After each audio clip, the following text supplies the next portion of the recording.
Europos Sąjungos pozicija. Autoryzacja. Proszę czekać. Dziękuję. Pilna vietų. Turbūt 20 parkingų lengvųjų. Neatsistos tenai, kur tavo vieta. Užima vietą tavo. Aš mėgėjau papirkti tokius, domestos. 1 litras. Kiek jis kainavo? Domestosas kainavo...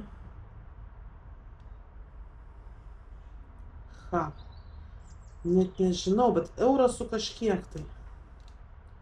Nedaug jisai čia kainavo.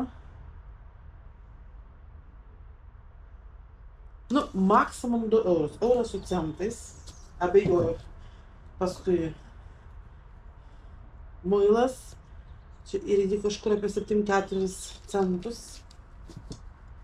Čia kažkoks tai ūkinis muilas keistas. Irgi apie eurą su trupučiu. Vėl indų ploviklis, kažkur apie 2 eurus. Indų ploviklis irgi apie 2 eurus su trupučiu. Tūlikams. Tai irgi kažkur euros, net čia 2 eurų net nekainuoja šitie visi. 2 eurų nekainuoja. Čia pipirų. Kažkur tai apie 3 gal eurus ar 2. Katinui 2 eurai, šitie konservai, gvazdikėliai, apie 2-3 eurus, šuniai, irgi 2 eurų nekainuoja, čia irgi šuniai ir valgo daug geriau negu lietuviškus, tada miltai, kažkur irgi iki 2 eurų. Čia kažkokia sriuba bulvių, su sūriu. Pabandysim. Gal čia kokie apie 2-3 eurai.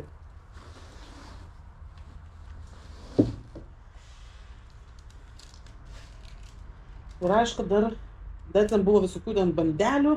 Coca-Cola, didelis, ten vos ne 3 litrų, 2 litrų, 1,5 euro tik. Tuomet pasižiūrėsim, kiek Coca-Cola kainavo. Ten buvo viršūnė. Coca-Cola 2,39. Pas mus jau 4 eurai beveik Coca-Cola. O čia 1,75 litrą. Ir tomatų sulčių dar po 2 litrus. 2 litrus iš viso. 2,37 tiramisų dar ir 43 eurus sumokėjau.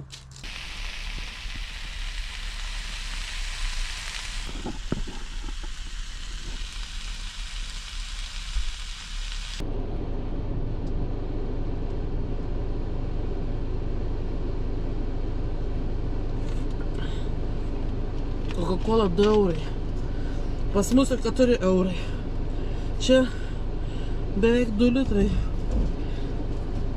Ir 2 eurai tik tai. Kiek čia valandų? 6 beveik. Aš dar pirmą kartą atsidarau valgyti. Va, šnicelis. Jau nuvargau, tai šakės. Čia prie to bochmo, aš ten turbūt 3 valandas kamštyje prasiknisau su visais iškrovimais, su viskuo. Dėl 2 dėžučių. Tai vienu žodžiu šakės. Ir davė 2 dėžutes tik tai. Svarbu neužsimušti dabar čia, prieš išvažiuojant.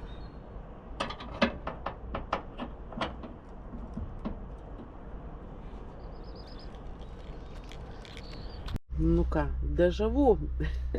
Vėl balandėlį su bulvėm. Bet pastebėjau, kažkaip, žinot, kiti būna, ką išragauju, viskas neskanu. Geriausia yra tos troškinti kopūstai su dešrele. Ir va dabar tas balandėlis su bulvių koše, kur dar gali valgyti. Visa kita man taip viskas atsibodė. Plovas kažkoks, vis tiek ne tas skonis, kur pasigamini. Reikės namuose pradėti gamintis. Bet aš namuose negaliu gamintis, nes aš viską suvalgau, ką pasigaminu. Aš ir taip suvalgau, ką ten įsidėsi. Tai va dabar toks va. Nusivaliau langą. Tikėkimės.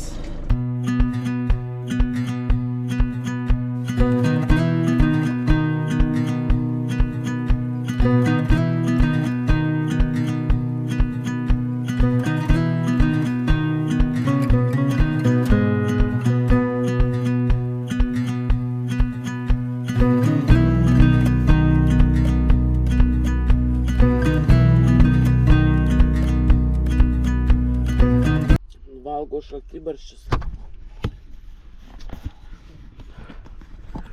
Valgo šaltibarščius maksiminius. Bažnyčia gražiai vietai.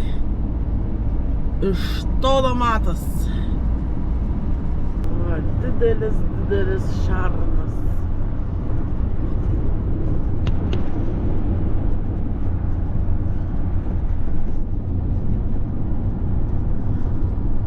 Bulvės, auchanė pirktos ir dvi tos.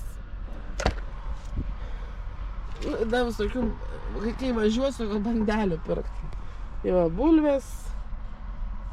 Jau bus atšalę, jis būna šiltas, bet vis tiek būna skaniau.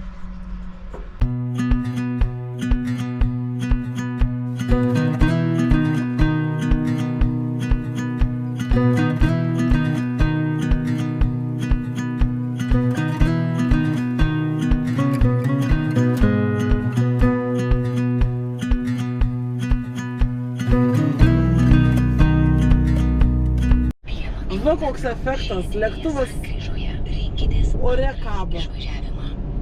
Bet grinai ore kabo lėktuvas. Efektas. Pavyzdys, stovi pasiruošusi įsikrovimui. Atvažiavo, atsistoja. Nu tu blė, kas va tokių žmonės, kas smegenyse pas tokius, nu. Svarbiausia, prieki tuščia, stok prieš mane. Neatsistok čia nais. Ką mūsų darbe? Ko negalima? Negalima nieko planuoti iš anksto. Juo labiau džiaugtis, jeigu suplanavai, džiaugtis to savo planu. Nu ir šiaip džiaugtis kažkuo, taip, kad va ten gerai va tas, nes visą laiką tau tą planą sugadins. Būna jau apsidžiaugiu, o geras maršrutas, čia viską va, bus taip ir taip. Tik tai susiplanuok, va ten va būsi tenai kažką tai, būtinai tau įdės kokį nors tašką papildomą pakrovimą, kuris sugadins visą tavo planą. Kitą kartą jau tik susiplanuoji, va tenai bus ir tas, būtinai padaro reisą arba kažkur važiavimą. Nu ir žinau, kad juokas juokais, bet vakar sėdžiu, į kažkokį ten video žiūrėjau, ten buvo apie Vilnių kažkas tai. Ir man tokia, aš taip viduj kažkaip pasidžiaugiau, kad va jau senokai Vilniuje bebuvau, gal kokius 2 mėnesius nevažiavau į tą Vilnių, va kaip gerai, kad nesiunčiu tą Vilnių. Ir ką jūs galvojat, tiesiog ant žodžių gavau žinutę, kad tau reikės rytoj, kad tau reisą rytoj, bet nuvažiuosi į Vilnių, pasikrausi, grįši į bazę, tada išvažiuosi. Nu galvoju, nu tiesiog, nu, va, niekada negalima džiaugtis, niekada.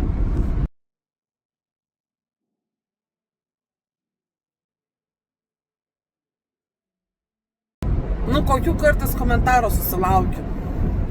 Aišku, aš tokius blokuoju iš karto, nes ten aiškus, kas per žmonės mane tokie erzina, kaip sakant. Nu, taip, prisipažįstu, aš esu pati protingiausia ir geriausia, o tai jūs nežinojate? Tai jeigu jūs nežinojate ir jūs tai erzina, tai vadinasi, jūs iki mano lygio dar nedaugate ir jūs esate daug kvailesnis. Tai jūs tada, kaip sakant, aukite ir tapkite protingesniu, geresniu ir jūsų tas neerzins. Nes jeigu tas, kuris yra protingas ir geriausias, jam tokių komentarų net ir nesinorės rašyti, jis bus per daug inteligentiškas, jam tokių minčių nekils tokius komentarus rašyti. Nu tai darykit išvadas. Bet kokių būna komentatorių. Nu aš tokius iš karto blokuoju, nes negaliu pakęsti visokių tokių, kaip aš vadinu, dar kad vadinu tokius pozityvais, kuriems viską, ką be pasakysi, jie visur tavyje įžvelgia negatyvą, kad čia va tu skundėsi, kad tu tenai negatyviai kažką tai. Nu taip, aš tenai džiaugsmingai gal kažko nepasakoju, bet aš tiesiog pasakoju istorijas ir viską. Gal aš kartais pati pastebiu, kad aš kartais lyg ir normaliai pasakoju, bet kai jis įrašo, mano toks biški tonas, toks biški gaunasi toks vos nereikia, kaip sako, skundžiasi. Ir mane kartais pačią tas erzina, bet niekaip negaliu pakeisti to tono, nu, kaip ir pratimas. Bet tai aš tik pasakoju istorijas, tai nebūtinai reiškia, kad aš tenai viską tą žiūriu neigiamai ir panašiai. Tiesiog rodau situacijas ir pasakoju istorijas. Ir kartais aš galvoju, ar tie pozityvai, jie kaip tik yra dar didesni negatyvai negu aš ale. Nes jeigu jie bet kokiam žodėje, bet kokiam veiksme visur įžvelgia negatyvą, nu tai jie reiškia, mato negatyviai.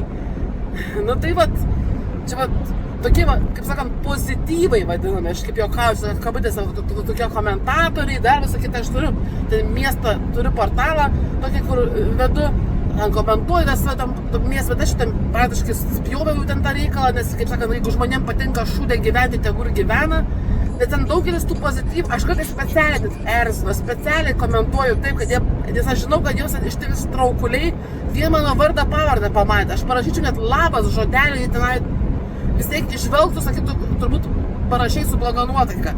Čia jie vis tiek išvelgtų negatyvą, kad aš negatyviai parašiau, ten ant tiek yra tenai visi nusiteikę tenai, tai aš ten spjovus esu tą reikalą, tai va.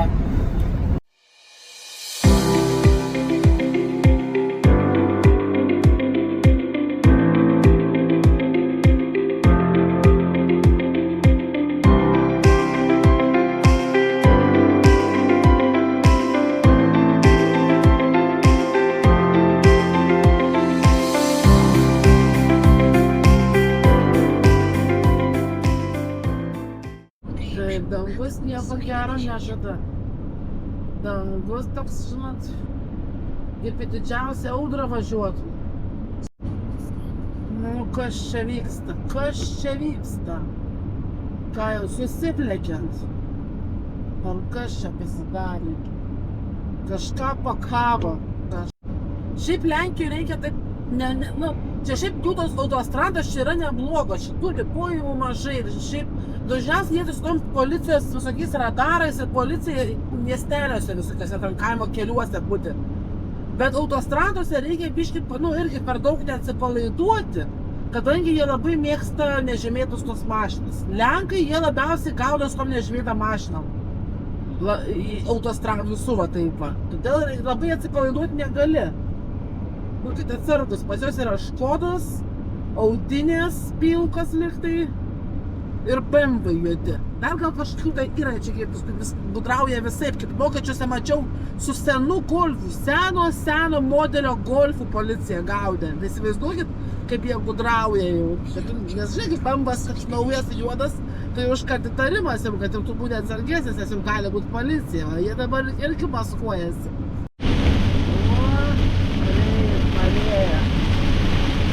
Na dabar tai bus lėlis. Įvažiavom į ilgą. Ir kaip tai dabar reikėtų pavalgyti. Reikės praeiti paulauką per kokią audrą. Čia pastrigot pastaruoju metu su tais remontais čia. Bet nesuprantu, kaip visą laiką čia viskas suremontuota, na.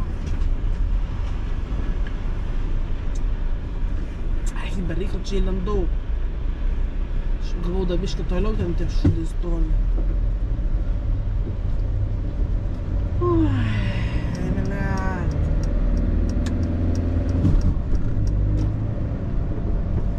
Kiek jūs čia remontuosite, zarazas? Ir ką jūs čia remontuojat svarbiausia? Arba susikalė eilinį kartą.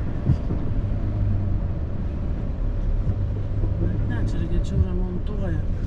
Labiau panašu į remontą. Nu čia jūs kažkaip tai šį kartą su tais remontais truputėlį čia... Nežinau. Anas taip greitai čia suvarė ir naktim dirbdavo. Dabar 10 valandų jie čia dar...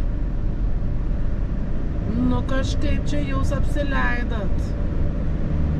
Čia geras kelias buvo, ko jie čia jį keičia, aš nesuprantu. Geras kelias.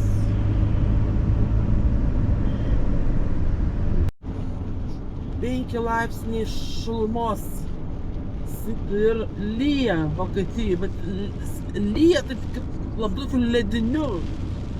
Šaltas lietus. Kaip čia dar nedaug trūksta, kad šlapdriba prasidėtų. Nu sakau, čia tuoj birželis ant nosies. Aš dar daržų nepasėjus, nepasodinus. Šlapdriba prasidėjo, 3 laipsniai. Čia važiuotų pavojingas, lidu gali būti. Sninga. Smagu. 2 laipsniai ir sninga. Ir vasarinės padangos. Čia jeigu taip toliau, tai nes dieną žada lyti, tai jeigu čia tas lietus bus sniegas, tai čia bus žiema. Nu, tikėkime, į Miuncheno pusę biškį atšils.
Atvažiavau į Italiją pasiknisti su vokiečiais, kamštinį.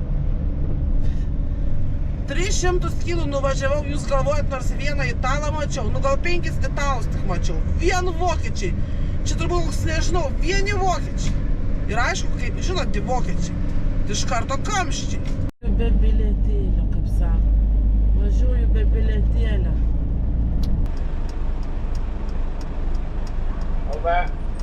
Hello. Hello. I don't have billetto. I have ticket. I not have ticket. I come from Castello Enzano Sesto Florentino. Okay.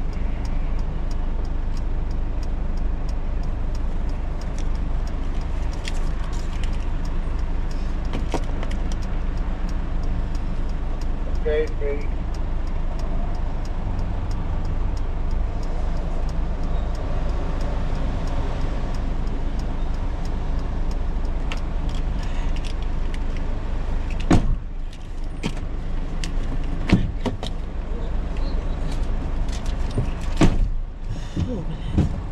Ačiū Dievui. Perkūniją duoda. Važiuojame tiesiai į Perkūniją.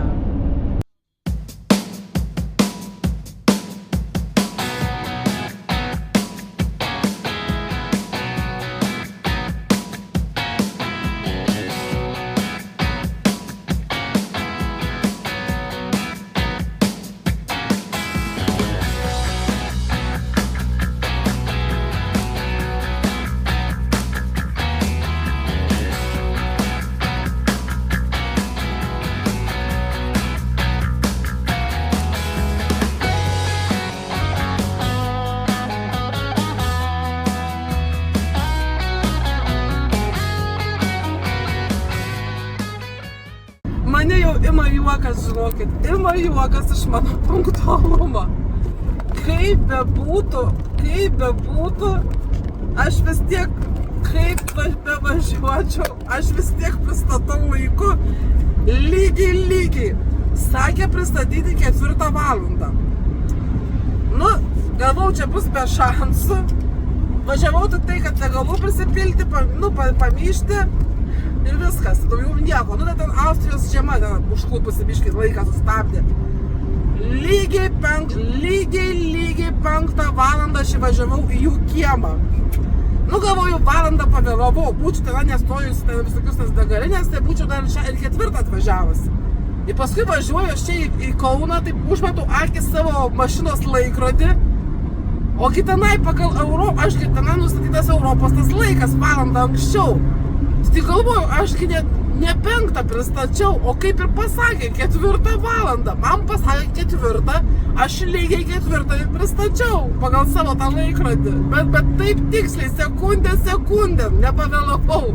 Nu, net juokas ima. Aišku, čia yra turnystė, taip, turnystė, bet vis tiek, nu, kažkaip pačiai va toks juokas ima. O kiek yra, aš esu mergelė. Ir kai sako, o čia jūs labai punktualios. Nu, žinokit, tikra teisybė. Jau čia tas, aš visur punktuali iki... Bet net nenorėdama, aš net nesistengdama, aš specialiai nesistengiu, bet aš vis tiek visą laiką praktiškai pataikau laiku. Arba kaip nors pasiseka pataikyti tą laiku, kad laiko būtų. Nu čia tai net juokas paėmė, gal vis tiek 4 valandą pristačiau.